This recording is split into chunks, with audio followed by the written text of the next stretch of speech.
we have to adjust to taking our mental wellness just as seriously as we would take our physical wellness. The Chamber of Commerce. I believe that through hard work and perseverance, many things can be done.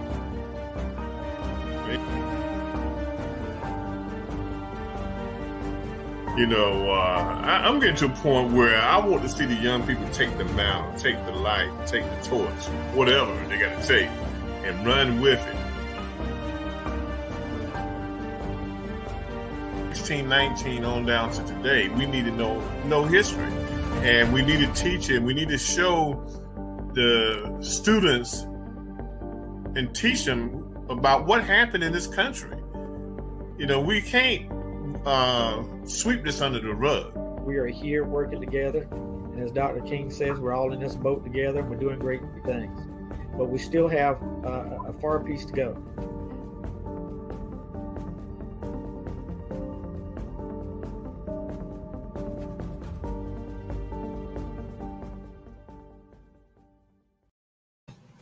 Good evening, and welcome to a new edition of Urban Sentinel Live. I'm your host, Reggie Kearney. I got with me tonight my monthly co-host, Ravin Thissel. And Ravin, how you doing this evening? I am feeling great. I'm doing great. How are you doing? Oh, I'm doing fine. I haven't slept nobody today, but I'm doing just great. Had to get that one in, you know. Please continue to try not to slap anyone, okay? I want to keep having these Monday night conversations with you. Okay. Look, I'm not going to walk up to nobody tomorrow and slap them. Okay, I appreciate that. But hey, never say never. You never know what situation you might find yourself in. Yeah, you're right about that. So tonight, Ravin is going to discuss with us, we're going to talk about how we as Black men can approach our mental health in a holistic way. Ravin, take it away. For sure. So we had planned this discussion on Black men's mental health before the Oscars took place. So this is not a topic that was inspired by last night's events, but as Reggie mentioned to me before the show, some of those things may fall under this umbrella of Black men taking good care of their own mental health. And that is subjective because we don't know the full story of what went down when the cameras weren't on. So as far as Black men's mental health, this is a topic that I started to take very seriously and be very intentional about around 2019. I started to do a lot of research. I interviewed dozens of Black men about their mental wellness, about their stress, what were their primary causes of stress, whether or not they had people that they felt they could talk to and vent to, whether or not they were sure about ways that they could deal with things, with sadness and other things that come up, how often they struggle with feeling sadness, depression, loneliness, fear, and how were they dealing with those things. And I was astonished at how many Black men told me that they felt feelings of helplessness and fear almost every day. And so I was doing that research because I had decided that I was going to create the first meditation system for Black men, to teach Black men meditation, or really so that they could be self-taught and study it on their own. I did that, Reggie, when I learned that the suicide rate and the rate of stress-related illness and death among Black men was climbing faster and higher than any other demographic in the country. I saw that in my own family members. I saw some suicide-like precursors in some people that I hold dear. I am very close with some Black men who struggle with mental illness, and to walk alongside them to the degree that they allowed me to, it broke my heart. And I knew, because meditation was one of the things that saved my life from depression and suicidal ideation, I knew that this was something that could help them too if they learned it. But meditation doesn't seem approachable for most Black men. It doesn't seem like something that they would find themselves doing. Therapy is another thing that I always encourage for Black men. But a lot of Black men don't feel comfortable going to a therapist. The smallest demographic among therapists is Black men. So the chances of them finding a Black male therapist, somebody who they relate to directly, is slimmer than them having a white woman or even a Black woman as a therapist. And sometimes these people represent for them a negative space or take them to a place where they don't automatically feel comfortable opening up. And so my thought was, what if there was a halfway point, someplace where they could just get started, where they could feel like they had guidance, they could feel like they were addressing and tackling things, and they could learn the skills to prepare them for therapy, to get to the point where they're ready to start talking to someone.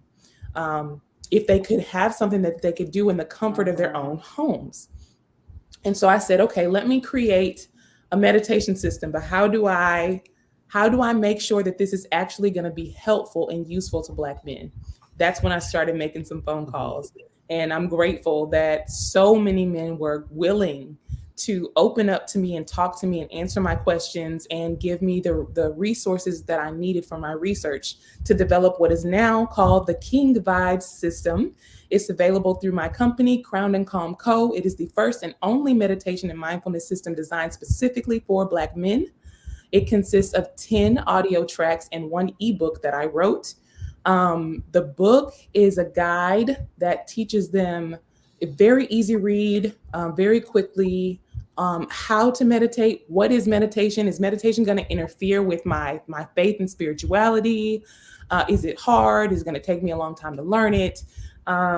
Just giving them really a deep dive on how to get started, making it very approachable. I wrote each meditation track in the system. There are 10 audio guides. So there's one that you can wake up with in the morning if you want to meditate every morning. There's one for you to help you sleep at night. That one's very popular. I've gotten a lot of feedback on that. There's one for emotional detoxing that helps you walk through your traumas from your past. And you can do this in the comfort of your own silence.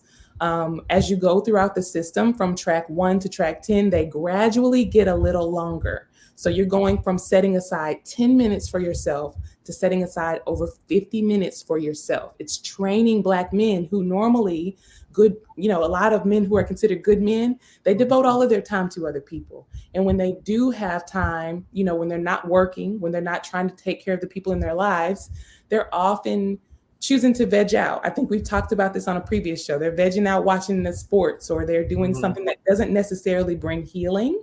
For them, they might say, oh, sports is my meditation, right? But you're sitting watching the game, you're not really doing any healing, or you're not learning skills for dealing with stress.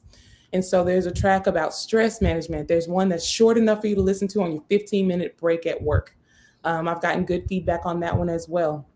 So I've even had a man reach out and tell me that this system helped him come down from being suicidal, learning meditation like this.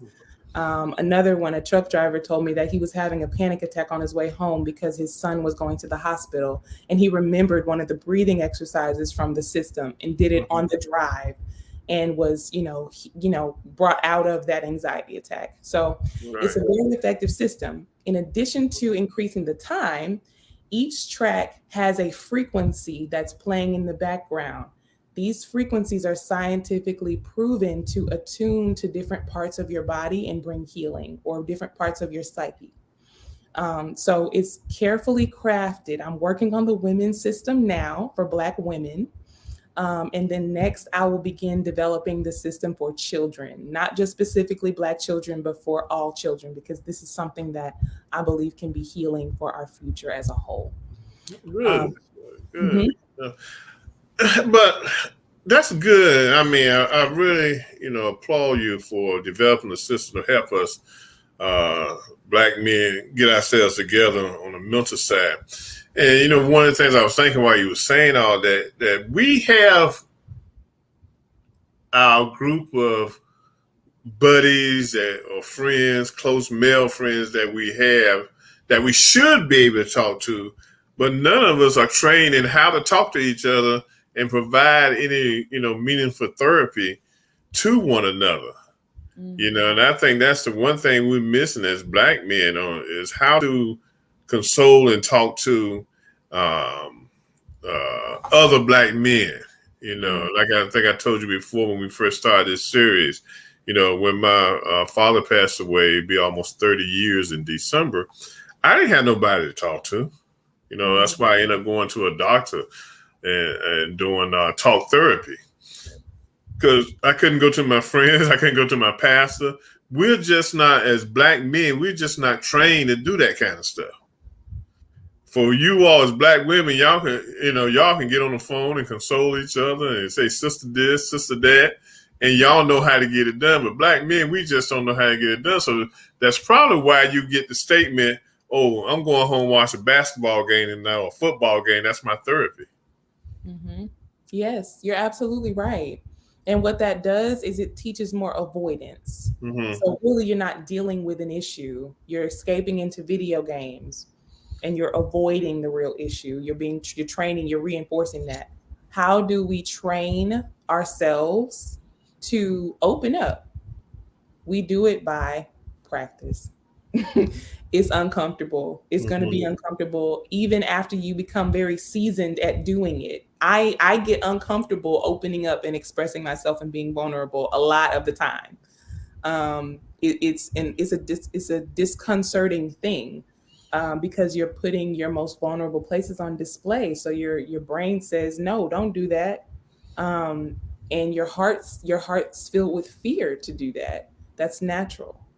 But it's about pushing through that. And to me, that is one of the bravest things that a person can do. It's extremely brave.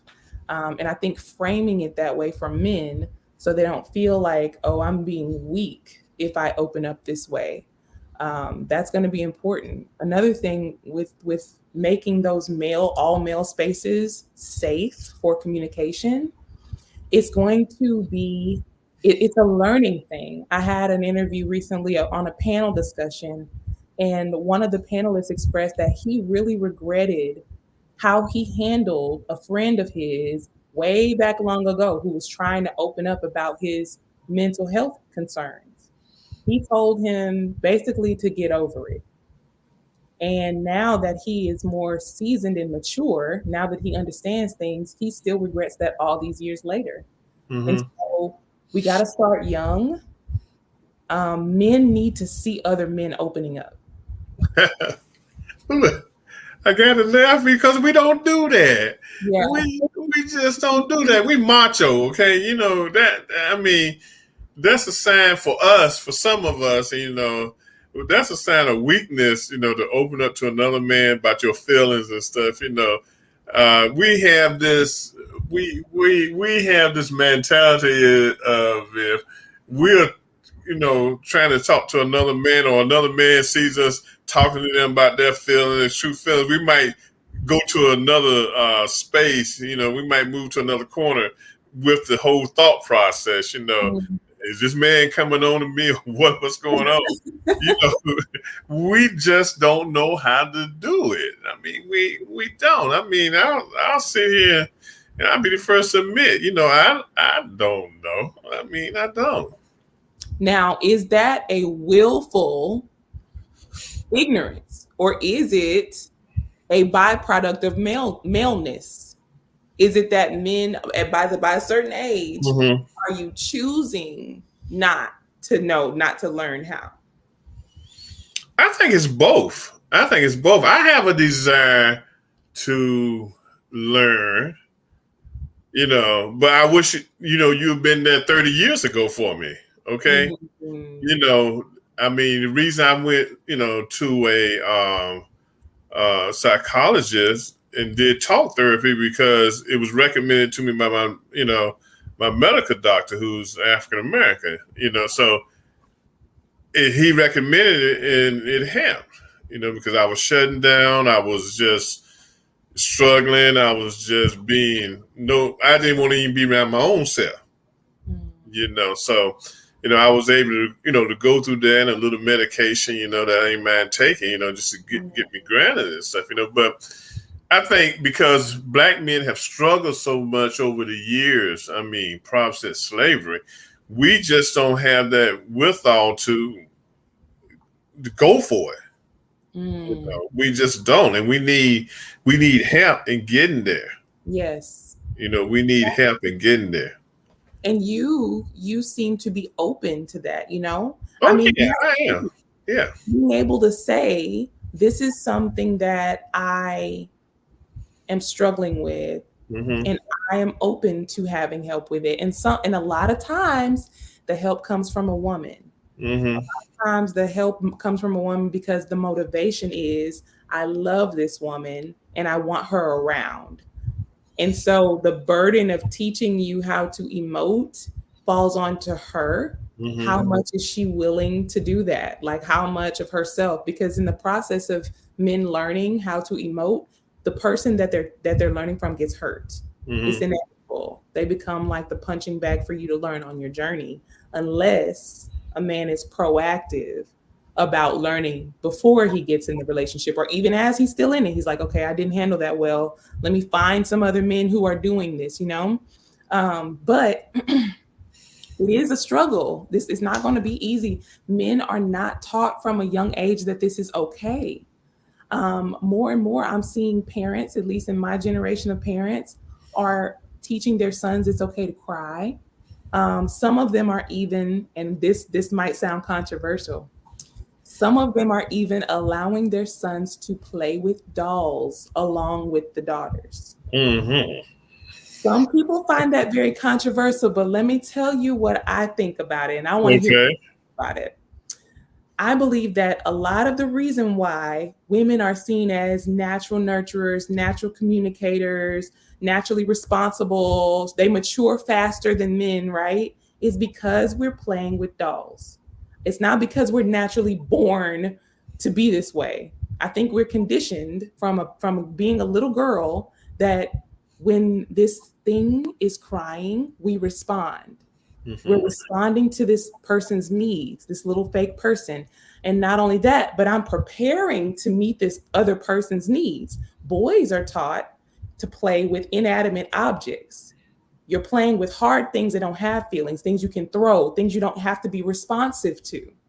And so at the very most, maybe he might have like an electronic toy dog, you know, still not another person, something that you can connect with. And so in that conditioning, a little girl is learning, I can respond to this other being, and I'm going to foster and build something. I'm creating something. My response creates care for this.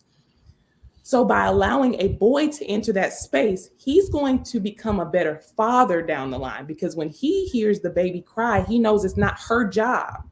It's my job too. And when he sees that woman crying, he's going to say, okay, there's something I can do. A lot of men get flustered when the woman starts crying. They don't know what to do. They legitimately don't know. And we're like, come on, stop crying. Why are you crying? Yes, it makes them uncomfortable. They want you to stop crying. They care, but they don't know what to do, right?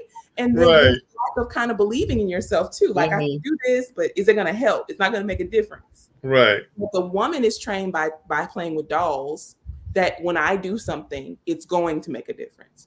So there's an interpersonal learning that takes place there. Right. And Black people a lot are like, it's going to make him gay. How in the world does taking care of a baby make a person gay? But, you know, I think the one thing that Black men turn to when they are having issues and when they're feeling lonely and lost is the alcohol and drugs. That's where they turn, you know. Yeah. You know, they probably feel like a good bottle of Hennessy would do the job. You know, and I think that's where too often we end up turning.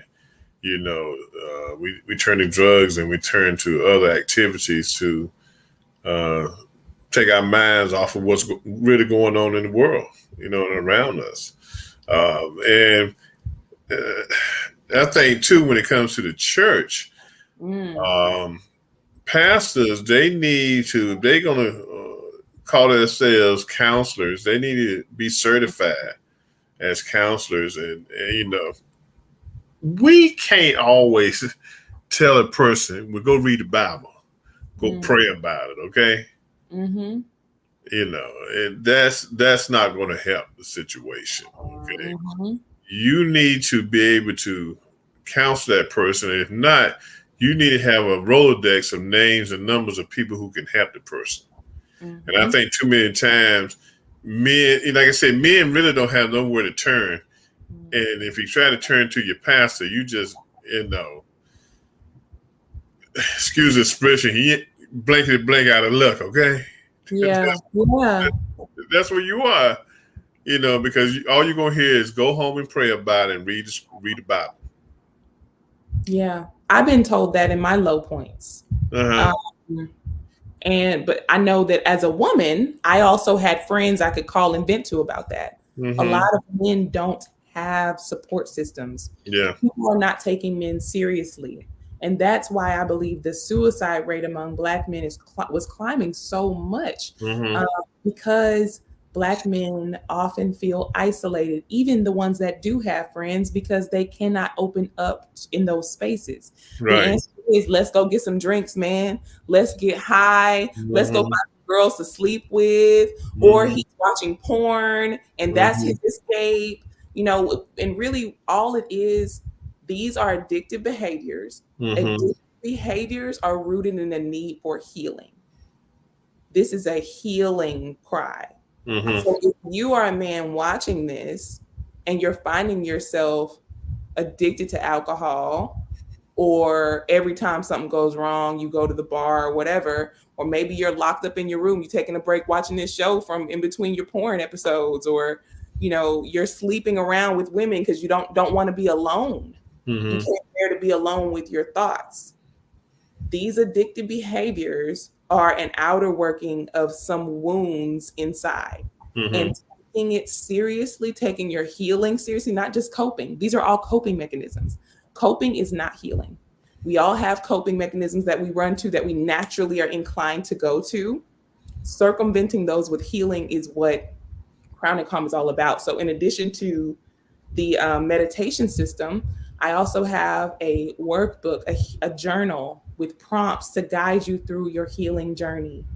And these things are available at crowncalm.com. And this is for men and women. It's going to work for anybody. It's just to guide you through your own healing while you journal. These are things you can do on your own before you go into therapy. Maybe you have a waiting list. A lot of times you have a waiting list when you are trying to get into therapy.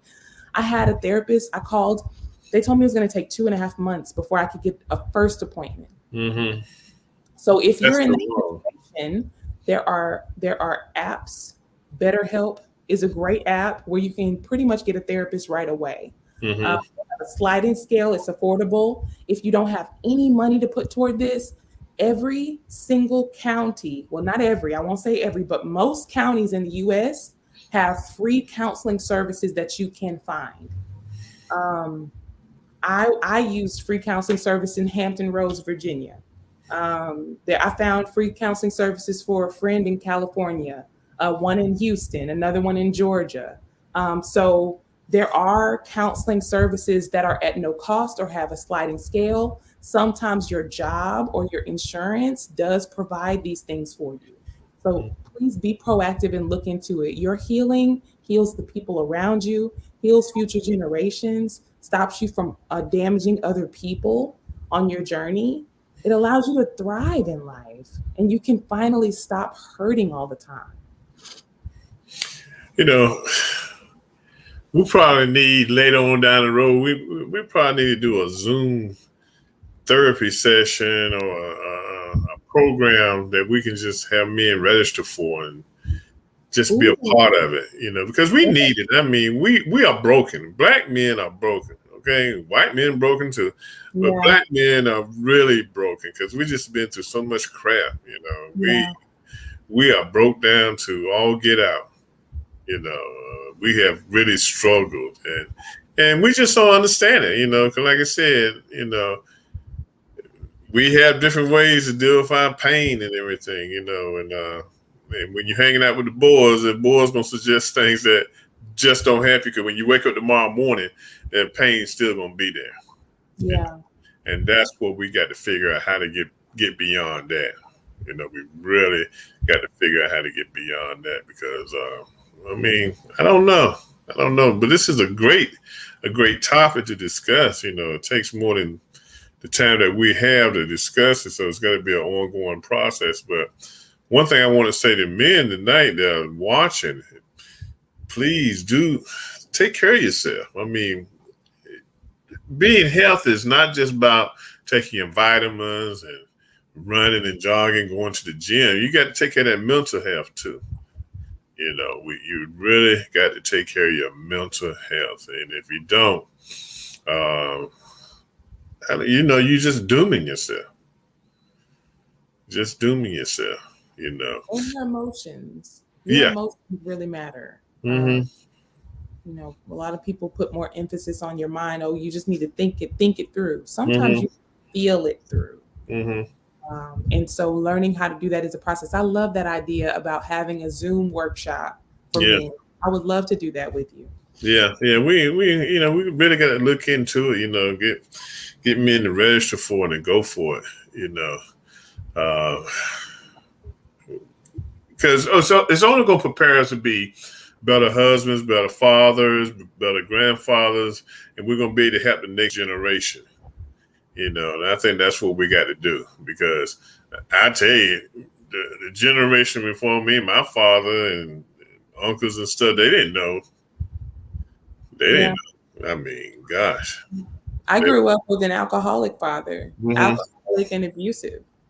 That was really tough to watch his mental health spiral and how it affected everybody in our home. Yeah. Mm-hmm. And like I said before, we all been to the cookout, and everybody say, where Uncle Joe at? He's up in the bedroom, you know, and that's where he spends all his time at. But we didn't know, our family didn't know that Uncle Joe was mentally gone. Yeah. And, you know, it was no help for him. We didn't know what to do. You know, he just stayed in the room all the time. You know. Yeah. We got a lot of catching up to do. I mean, we're so far behind the 8 ball. I mean, guys, I'm surprised we're not more broken than what we really are as black men. Yeah, and I would go so far as to encourage black men to change your narrative about yourself. Mm-hmm. You know, instead of talking about or identifying yourself with your pain, I'm messed up.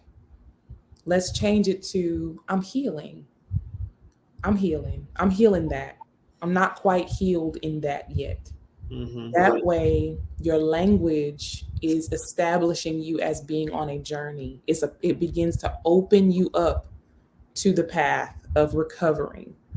But sometimes, you know, the language of I'm messed up, it says, I accept that this is how I am, this is who I am, and I'm not necessarily going to change. Mm-hmm. So I would encourage black men to look in the mirror, know you're worthy. You are worthy. You're some of the most powerful. Black men are the most powerful men on the planet. There is something so special and unique that a black man contributes to any room that he walks in, especially if he knows it. And a healed black man is unstoppable.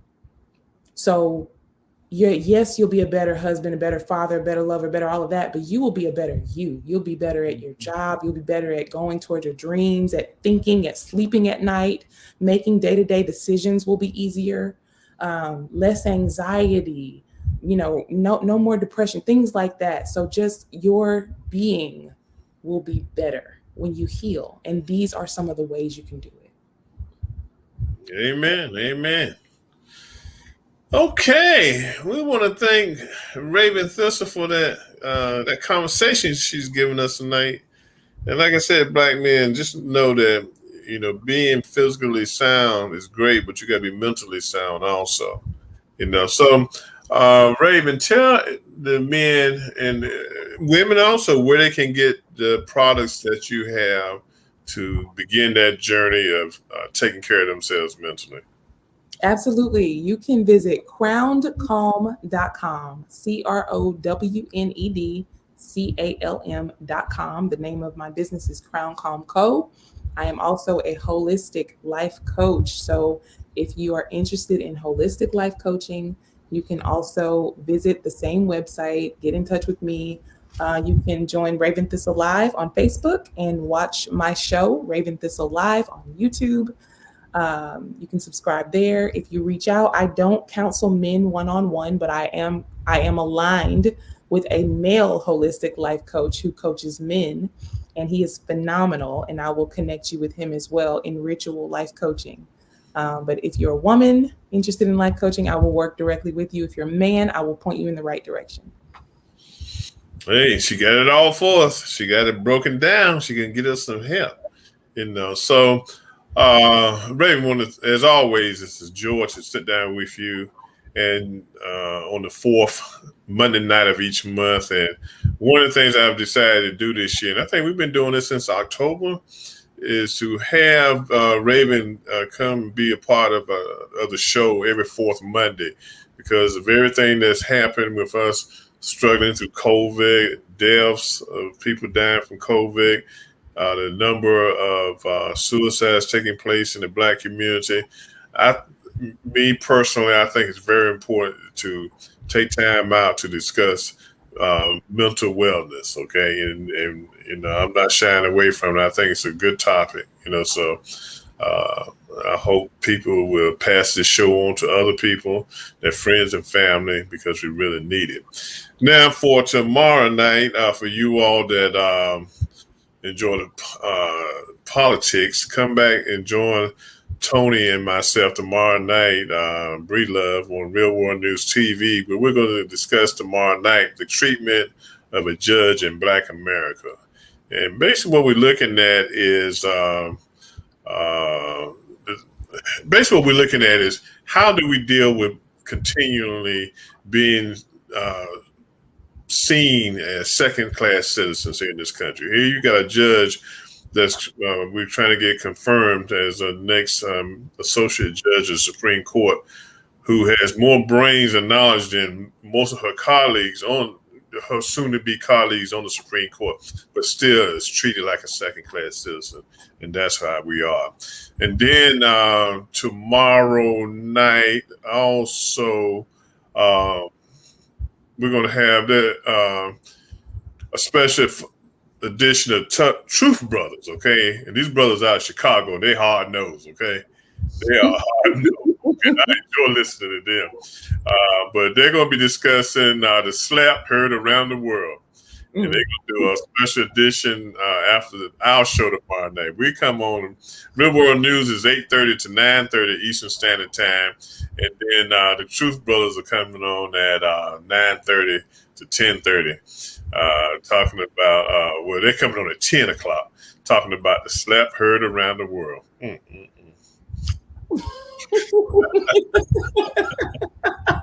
Lord, I'm going to be watching. I am going to be watching. Lord, have mercy. We are.